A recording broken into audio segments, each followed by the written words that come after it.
दोस्तों, 7 सितंबर से पितृपक्ष प्रारंभ हो रहे हैं और इस दिन पड़ने जा रहा है चंद्र ग्रहण। ऐसे में पितृपक्ष के दौरान 3 चीजें भूलकर मत खाना, वरना पितृ हो जाएंगे क्रोधित और पूरा घर हो जाएगा कंगाल। दोस्तों, अभी हाल ही में हमारे गुरुजी ने बहुत ही अच्छी जानकारी दी है चंद्र ग्रहण को लेकर। जैसा कि आप सभी देख पा रहे हैं कि इस वर्ष बहुत ही ज्यादा प्रलय का माहौल बना हुआ है। ऐसे में चंद्र ग्रहण का आना धरती पर प्रलय का कारक माना जाता है। इसी भयंकर चंद्र ग्रहण से पितृपक्ष प्रारंभ हो रहे हैं, जिसमें कि आप पूरे देश में चारों तरफ उथल पुथल देख सकते हैं। पितृपक्ष की शुरुआती दिनों में यह चंद्र ग्रहण लग रहा है, यानी कि यह चंद्र ग्रहण सैकड़ों वर्ष बाद आया है, जो कि पितृपक्ष के स्टार्ट होते ही लग रहा है। तो ऐसे में पितृपक्ष में कुछ ऐसी चीजें हैं जो भूलकर नहीं खानी चाहिए। साल 2025 में पितृपक्ष कब से प्रारंभ रहेंगे और कब तक रहने वाले हैं, और शायद यह नवरात्रि कब से शुरू होंगे और कब समाप्त होंगे, इस वीडियो में हम आपको बताने वाले हैं। तो यह वीडियो बहुत ही ज्यादा महत्वपूर्ण होने वाली है। साथ ही पितृपक्ष में ऐसे कौन से कार्य करने चाहिए जिनको करने से पितरों की असीम कृपा को प्राप्त कर पाएं और घर में धन वैभव का आनंद ले पाएं, और साथ ही इस भयंकर प्रलय से आपको कैसे बचना है, किस तरह से आप अपनी और अपने परिवार की रक्षा कर सकते हैं और पितरों को प्रसन्न करके अपनी मनोकामनाओं को पूर्ण कर सकते हैं।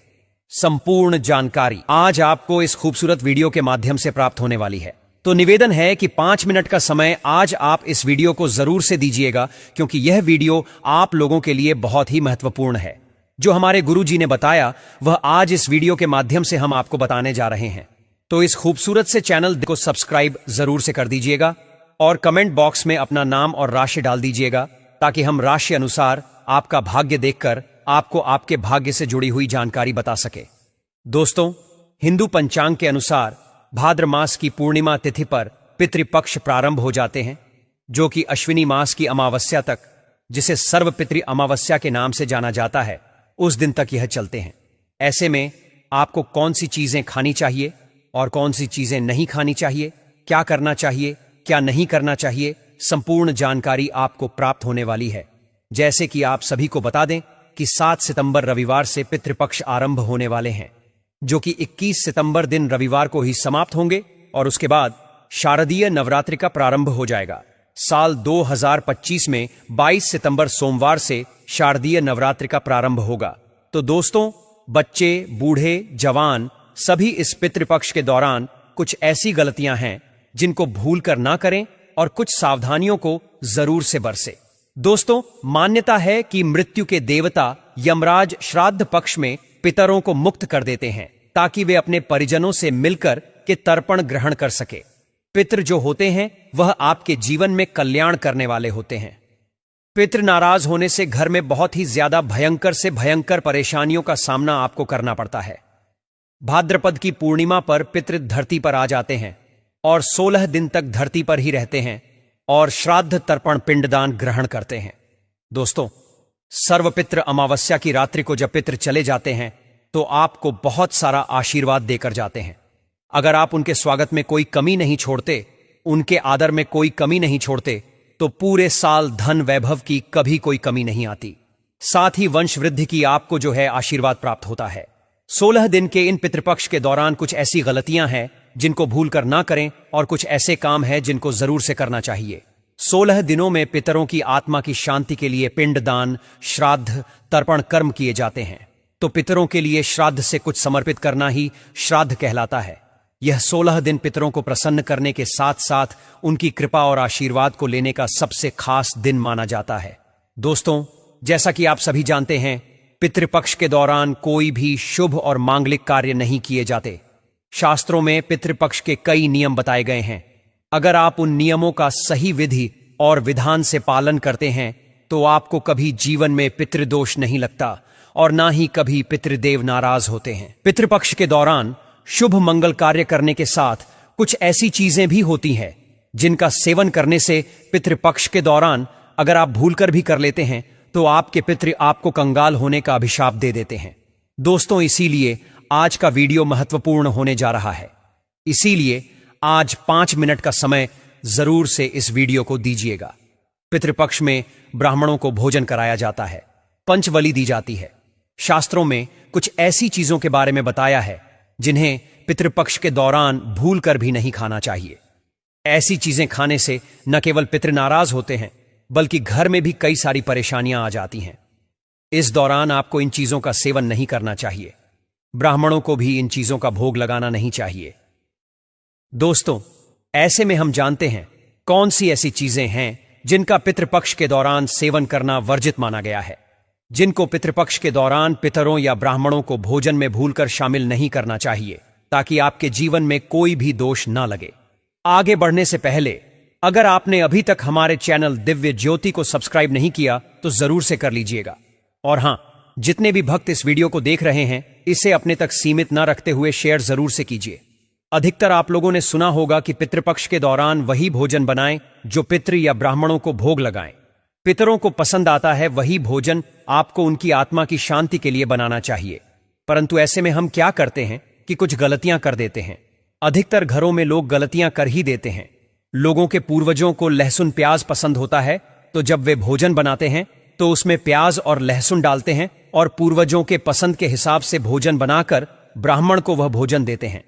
जिनसे पितृ कई तरह से नॉन वेज पसंद होता है, तो नॉन वेज लेकर जरूरतमंद व्यक्ति को पितरों के नाम से दान कर सकते हैं, जिससे उन्हें पितरों का आशीर्वाद प्राप्त हो। दोस्तों, अगर आप भी ऐसा करते हैं तो ऐसी गलतियां करने से आपको बचना है, और कैसे बचना है यह वीडियो में आपको आगे प्राप्त होगा, और कौन से उपाय करके आप पितरों का आशीर्वाद प्राप्त करेंगे।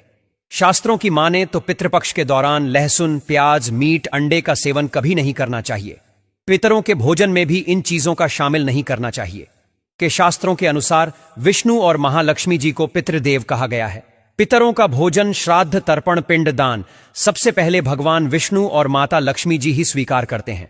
इसीलिए तो आपको इन चीजों को करने से मनाही की जाती है। इसके बाद ही यह भोजन पितरों को मिलता है, और भगवान विष्णु और महालक्ष्मी जी के पूजन में कभी भी प्याज, लहसुन और तासिक चीजों का प्रयोग नहीं करना चाहिए।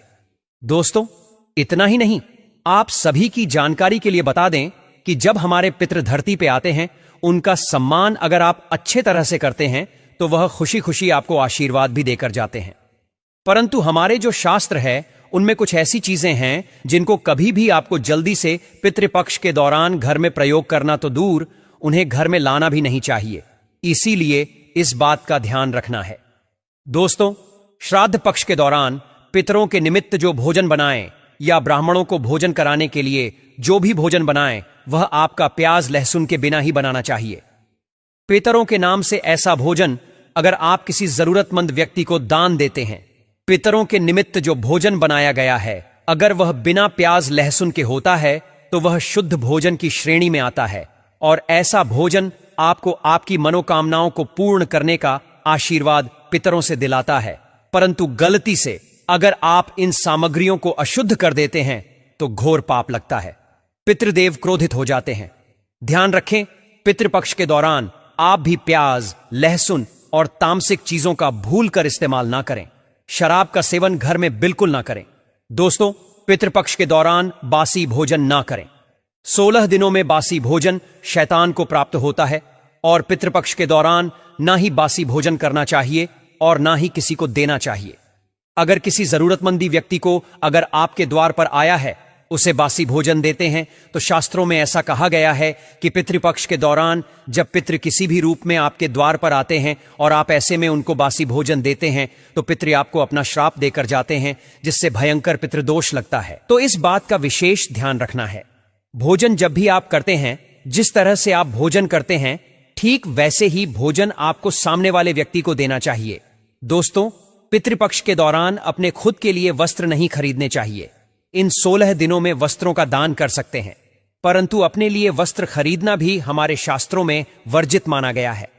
इस दिन वस्त्र खरीदना अशुभ माना जाता है, और पितृपक्ष के दौरान पति पत्नी को दूर बनाकर रखना चाहिए, क्योंकि इस दौरान हमारे पितृदेव हमारे घर के अंदर ही मौजूद रहते हैं।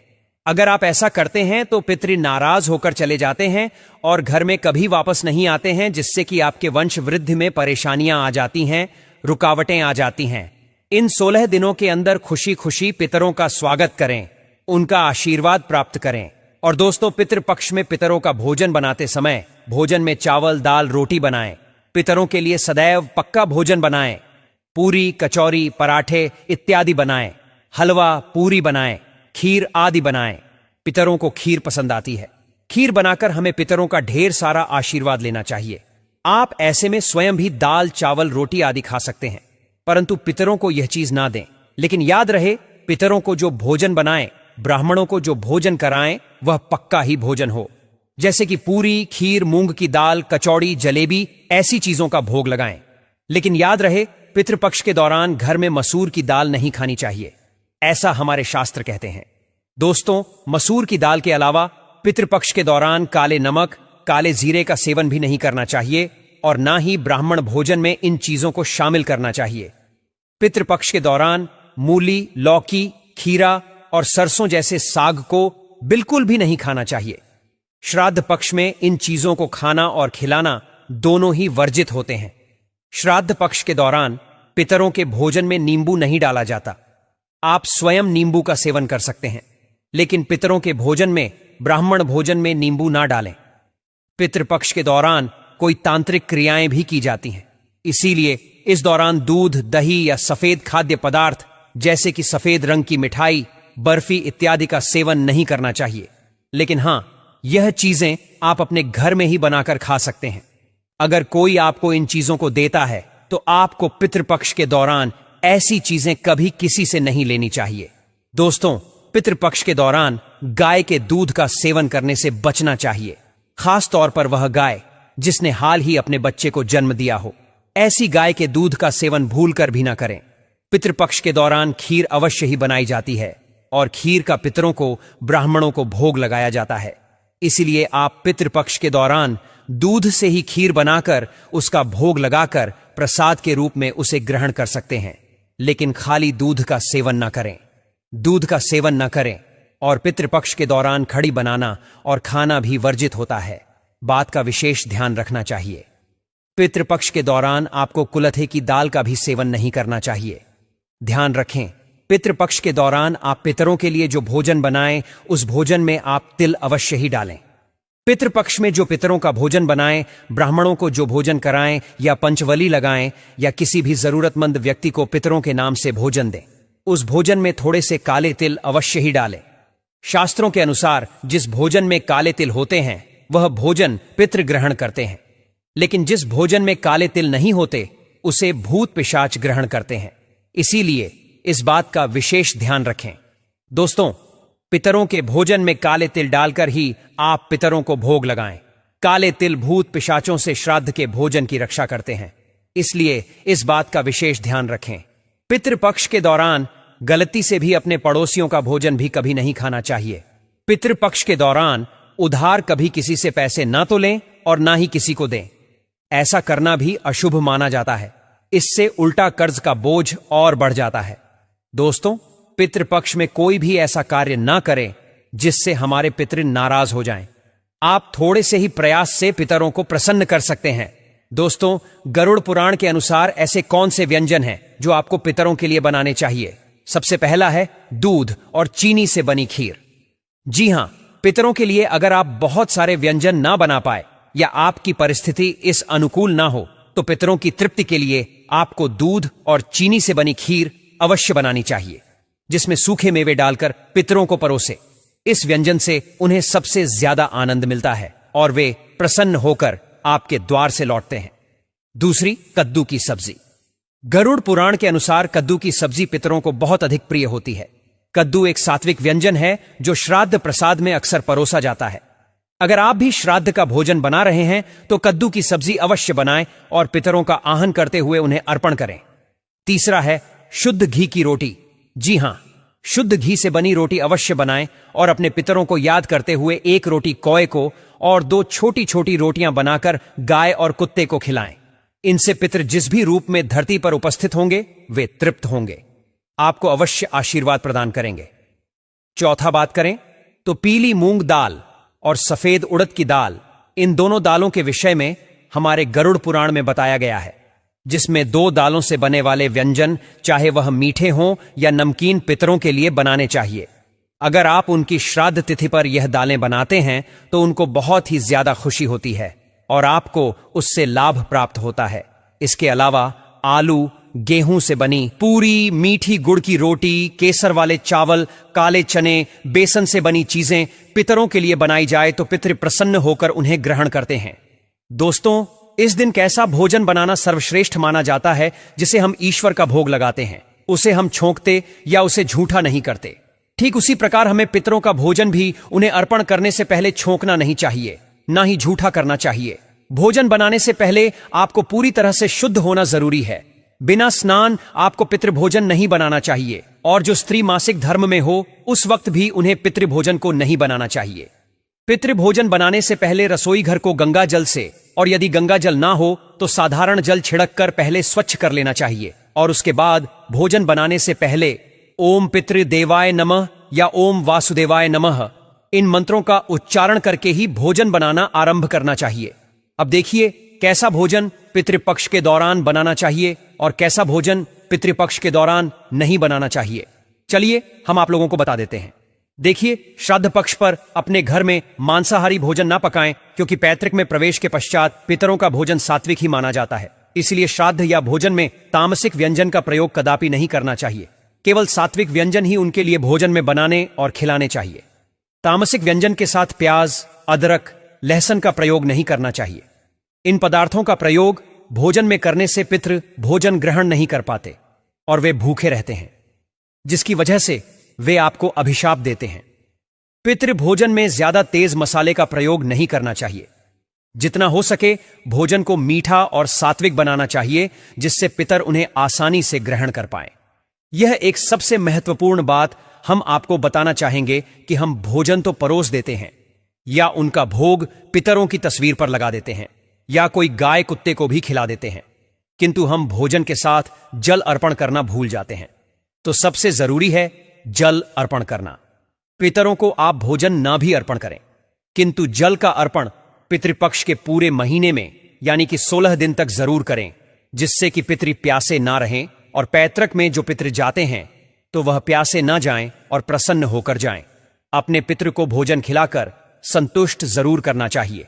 देखिए, 16 दिनों में पितृपक्ष के दौरान कितना भी जरूरी क्यों ना हो, कोई आपसे इन चीजों को अगर उधार मांगता है तो भूल कर ना दें। ये 4 चीजें ऐसी हैं जिनको देने से घर परिवार को कंगाली का सामना करना पड़ता है।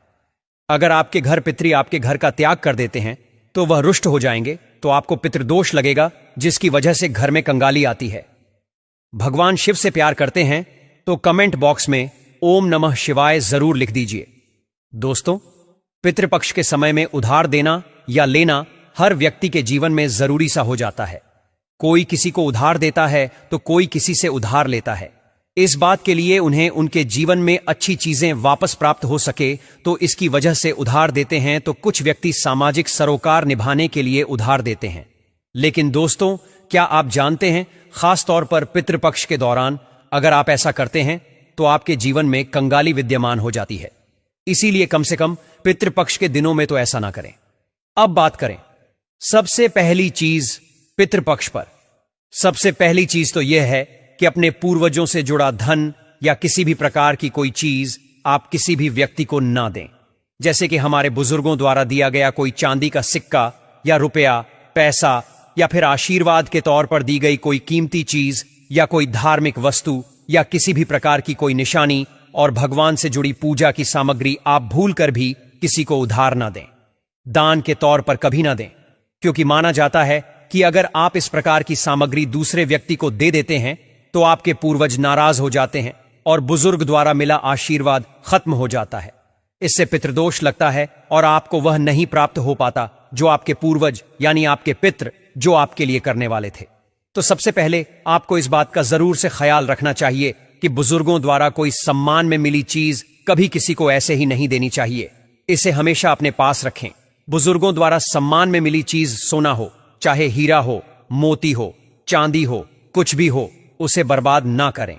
दोस्तों, इसी तरह पितृपक्ष को धन से भी जोड़ा जाता है। पितृपक्ष के दौरान हमारे पूर्वज साक्षात धरती पर आते हैं और उनका आगमन हमारे घर में होता है। उनका आशीर्वाद सुख समृद्धि में बदल जाता है, धन वैभव की प्राप्ति होती है। तो इस बात का ध्यान आपको जरूर रखना चाहिए कि कि पितृपक्ष के दौरान भूलकर भी कोई व्यक्ति आपसे धन उधार मांगने के लिए आता है तो आपको उसे उधार पैसा नहीं देना चाहिए और ऐसे में आपको किसी अन्य व्यक्ति से उधार भी नहीं लेना चाहिए। ऐसी मान्यता है कि पितृपक्ष के दौरान आप जो पैसा उधार देते हैं या लेते हैं तो वह धन कभी लौट कर नहीं आता, बल्कि इस समय धन देने वाला और लेने वाला दोनों कर्ज में डूब जाते हैं। इससे पितरों का श्राप लगता है। दोस्तों, वहीं श्राद्ध पक्ष के दौरान हम अपने पूर्वजों का दान तर्पण करते हैं, पिंडदान करते हैं। तो ऐसे में जब हम नदी स्नान करने जाते हैं यानी गंगा स्नान करने जाते हैं तो पितृपक्ष के दौरान खासतौर पर सफेद चीजें चढ़ाई जाती हैं। इस बात का ध्यान रखें कि पितृपक्ष के दिन हमारे पूर्वजों को चढ़ाने के अलावा कोई व्यक्ति एकदम सुबह सुबह के समय आपसे दूध, दही, छाछ या फिर संध्या काल के समय में उधार मांगने के लिए या फिर ऐसे ही मांगने के लिए आ जाते हैं तो आपको भूल कर भी किसी अन्य व्यक्ति को नहीं देना चाहिए। अगर आप अपने पूर्वजों को चढ़ाने के अलावा कोई ऐसा काम करते हैं तो आप अपने पूर्वजों को नाराज कर लेते हैं और साक्षात आपको अपने पितरों के क्रोध का सामना करना पड़ता है। इसलिए पितृपक्ष के दौरान लेन देन ना करें। चावल के साथ काले तिल मिलाकर दान करें और एक रोटी गाय को जरूर गुड़ रखकर खिलाएं। थोड़े से काले तिल रखकर खिलाने से पितृदोष दूर हो जाता है। तांबे के लोटे में जल में थोड़ा सा गंगा जल मिलाकर थोड़े से तिल मिलाकर पीपल की झाड़ में चढ़ाने से पितृदोष समाप्त होता है, कभी जीवन में नहीं लगता है। दोस्तों, अगर आप किसी व्यक्ति को गिफ्ट देना चाहते हैं, गिफ्ट के तौर पर कोई चीज देना चाहते हैं तो पितृपक्ष के दौरान भूलकर भी ऐसी गलती ना करें। घड़ी या फिर आपको बाजार में कोई गणेश जी की मूर्ति लेकर नहीं देनी चाहिए। हर व्यक्ति के साथ समय अच्छा या बुरा चलता है तो आपको घड़ी तो कभी किसी से ना लेनी चाहिए, ना किसी को देनी चाहिए। अगर व्यक्ति का समय अच्छा है या आपका भी समय अच्छा चल रहा है, अगर आप किसी अन्य व्यक्ति को अपना समय दे देते हैं घड़ी देने से तो आने वाले समय के अंदर आपको अच्छे परिणाम देखने को नहीं मिलते हैं। इस बात का ध्यान रखें। पितृवच में कुछ ऐसी चीजें होती हैं जो आपके घर की सुख समृद्धि से जुड़ी होती हैं, तो ऐसे में वह चीजें आपको किसी भी कीमत पर उधार नहीं देनी चाहिए। वहीं संध्या काल होने के बाद जैसे कि कोई आपसे लहसुन, प्याज, दूध, दही, चीनी उधार पैसे मांगने के लिए आता है तो जब सूर्य उदय होता है, सुबह सुबह या फिर सूर्यास्त हो जाता है, तब ऐसे में इन दोनों समय में आपको घर की समृद्धि दूसरों को भूलकर भी कभी नहीं देनी चाहिए। इससे हमारे पूर्वज नाराज हो जाते हैं और हमें पितृदोष लग जाता है। माना जाता है कि अगर आप ऐसा करते हैं तो आपके घर में सुख समृद्धि तथा माता लक्ष्मी दूसरों के घर चली जाते हैं और वह हमारे पूर्वज भी हमारे घर में आते ही वापस लौट जाती हैं और आपको अच्छा परिणाम देखने को नहीं मिलता है। दोस्तों, दान पुण्य करना हिंदू धर्म की परंपराएं मानी जाती हैं और हर व्यक्ति दान पुण्य करके पितृपक्ष का लाभ उठाता है तथा उनका आशीर्वाद प्राप्त करता है। खासतौर पर पितृपक्ष के दौरान आपको 2 प्रकार के वस्त्र ना तो खरीद कर लाने चाहिए और ना ही किसी व्यक्ति को देने चाहिए। इसके अंदर आपको एक तो सफेद कलर के वस्त्र हैं, दूसरे आपको काले कलर के वस्त्र हैं। पितृपक्ष में सफेद कपड़ा दान करने से पूर्वज प्रसन्न तो होते हैं परंतु पितृदोष लग जाता है। ऐसे में पितृपक्ष में काला कपड़ा भी दान करते हैं तो पितरों का श्राप लगता है। यह आपके जीवन को प्रभावित करता है। ऐसे में जीवन में दुख आ जाते। तो दोस्तों, आप इस तरीके से पितृपक्ष के दौरान इन कार्यों को करके अपने जीवन को सुख में बना सकते हैं। और आज के इस चैनल दिव्य ज्योति के माध्यम से जो वीडियो आप लोगों तक पहुंचा है, इसमें दी गई जानकारी शास्त्र संबंध है। आप इन कार्यों को जरूर से कीजिएगा और वीडियो को लाइक करके इसे शेयर जरूर कर दीजिएगा और हमारे चैनल पर भेजो थी को सब्सक्राइब करना मत भूलिएगा ताकि आपको ऐसी ही ज्ञानवर्धक, सही और सटीक जानकारियां प्राप्त होती रहे। मुझे आपसे एक और प्यारी वीडियो में, तब तक के लिए राधे राधे, ओम नमः शिवाय, हर हर महादेव।